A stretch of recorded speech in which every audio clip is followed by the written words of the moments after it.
Okay, so I wanted to show off our Broody Jersey Giant hen here. So I've actually never seen, we have two main varieties of chickens here. We still have some barred rocks left. Not as many as we used to, but mostly we have these, and I like these. They're a larger chicken. These are the Jersey Giants, and they occasionally will grow broody, which means they'll sit on eggs like this. And she is actually covering just as many eggs as she is big. And you can see she's really flattened out. This is really, really, really wide. And she's okay with me being over here maybe a little bit, but if I get too close, that happens. Oh, that was a good bite. So she's defending her spot, and she's got a pretty good bite on her, but man, she looks so funny, all fluffed out like that. You look like one of those frogs that's like an inch thick and like 10 inches across. That's what you look like. Normally hens do a lot more growling and biting, don't they? But you're more of the variety that just wants to flatten out and look really big, and therefore totally dissuade me from touching you, which I don't want to do anyway. It hurts first of all, and second of all, oh, what was that over? Was that at me? I guess that was at me. Okay. She's actually been pretty quiet when I've come to check on her most of the other times. It's kind of weird, but she is probably sitting on 15 eggs, which is, in my opinion, too many for a single hen to keep track of successfully. What do you think? A lot of times the chicks are kind of unruly, and they will put more than 15 feet between this thing and themselves, and that's usually a recipe for disaster, isn't it? So whenever I raise babies, I keep them in about a 4x4 cube, and it's partitioned off so that predators and cars and dogs don't step on, eat, or otherwise kill the babies. But when a hen does it, they just kind of keep an eye on them, and they're usually really good at it. But we're going to have a little bit of a problem, I think, this time, because normally what I do is I wait for all the eggs to kind of hatch, and she's got them all in this rimmed thing here. This is actually the favorite spot for our broody hens, one of my wife's potted plants. And I'll take her and her babies, and I'll put them in a pen that I have for the goats. It's kind of like an isolation pen to keep brand new moms and babies safe. Well, that pen is being used by Tom and Scarlett right now for their babies. So spring's kind of a busy time out here, isn't it, hen? She decided to go broody. The Muscovies are all trying to lay eggs, although I think that's finally over, and I have about 6 of them captured in my incubator, which hopefully will result in Muscovy ducklings. That would be great. And then she's decided to do this, so we could have potentially hundreds of babies on the ranch. Huh. Yeah, we could. Hundreds of babies on the ranch. That would just be fantastic. A couple of goat babies, a bunch of chicks, some ducklings, some goslings. Man. Well, what?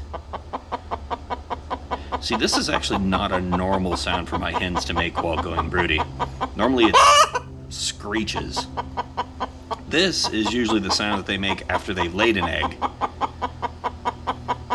Do I need to... Where's your reset button, hen? Is your reset button back at your tail here? Yeah, I don't think you're making the right sounds. I mean, I guess I'm no expert on chickens, though.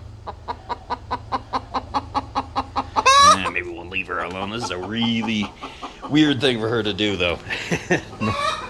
That's not a scary sound to scare off a rancher that might be looking to collect eggs for his breakfast. That's a I just laid an egg sound. So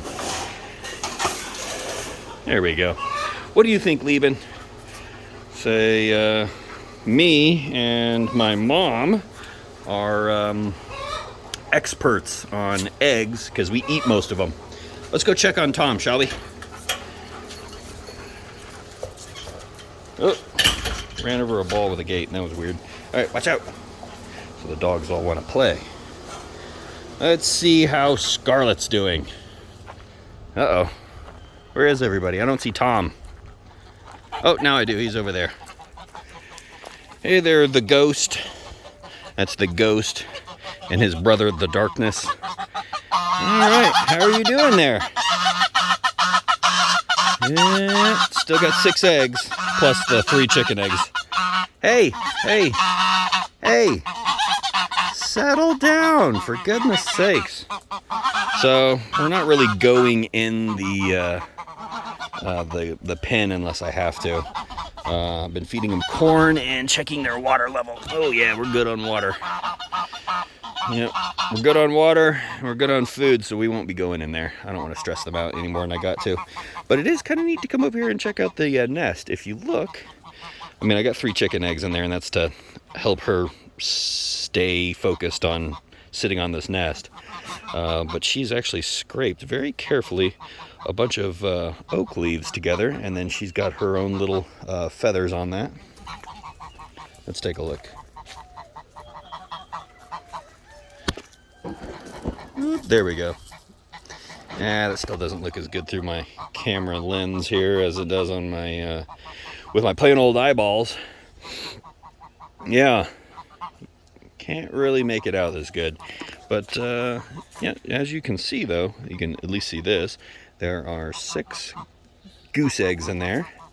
We do have 3 chicken eggs, and it takes about 30 days for goose eggs to hatch. There's some factors that play into that, but that's a pretty good round number.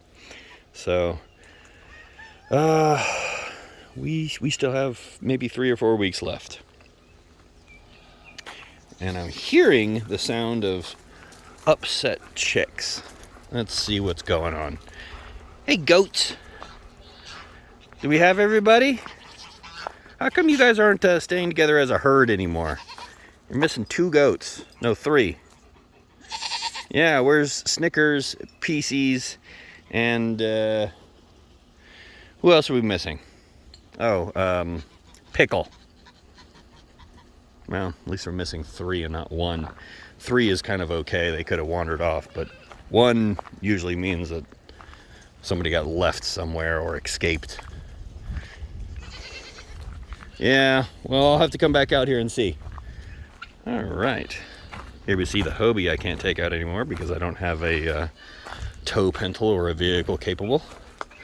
But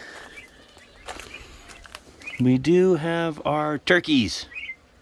And so they're staying in this cage mostly to make it so the other birds can see them and not interact with them.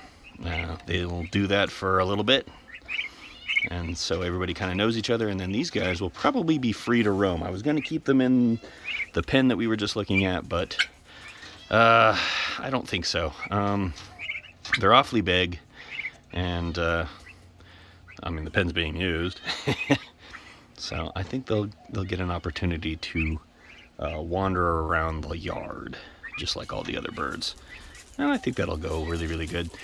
What do you think, Alaric? So I would like to get very, very close. Now, we need to do some insect treating, though, because that is way too much. And one of the interesting things about turkeys, as you can tell, is they kind of like peep, peep, and then they do that sound. I don't even know what to call that sound. It's kind of like a trill, but there isn't an actual trill. It's just a high-pitched squeak. You guys are squeaky. And they're super friendly. Aren't you guys? Super friendly. Wander right up and see what the heck's going on. Yep, very friendly. Would you get out of the food dish? That's how it's all nasty. You guys walk around with your nasty feet and then you get in the food dish. Well, On the other hand, though, nothing out here goes to waste. I pour the food out, somebody will come along and clean it up. Usually the muscovies, they're kind of into that stuff. But yeah, I need to put a real food thing in there so they can't stand in it.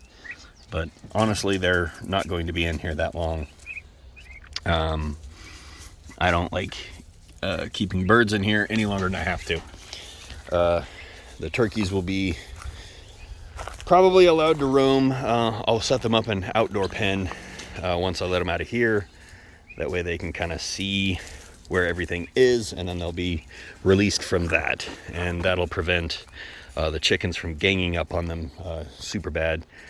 And they have quite a lot of area to roam. I'd say we probably have between an acre and maybe 2 and some change up here, and I let most of my birds just kind of hang out in it, and that's by design. That's not because I have some problem against fences and stuff. It's because the chickens and muscovies have a job to do in my front lawn, which is to keep the bugs down, and they do an extremely good job of it. We used to have scorpions in the house, about 1 a day, on the floor, ready to sting the heck out of somebody's foot. I haven't seen one in about 6 months. And this was, 1 a day, winter, summer, spring, didn't matter. They were falling out of the ceiling and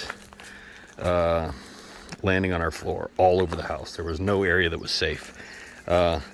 I got chickens, and the number dropped to about 1 a week, and that was with a lot of chickens, by the way. But that didn't totally stop it. And then I got muscovies, and I haven't seen one in 6 months. And that's about the amount of time that the muscovies have, got to full size and really got moving. They're amazing at reducing bugs that you don't want to find next to your toe or in bed with you. We have red-headed centipedes, we have scorpions, and we have tarantulas, and I haven't seen very many of those at all. The red-headed centipedes, I did catch one, and that's been 1 in 4 years. So I'll call that one a fluke, and I'll call these little guys heroes. Do you hear that? Oh, we're flapping our wings against the side of our body. We must be hot. Well, I am going to put a pond in eventually. Does that sound good to you? All right. Yep. So the chickens are much better at collecting all the acorns that we're accumulating on the ground than they are removing bugs. And the muscovies are kind of good at weeding, mowing the grass. I don't know what I would call that. Call it weeding. Can't you call it grassing too? What do you think? You're such a goofy puppy. Well, good note to end on. Ooh.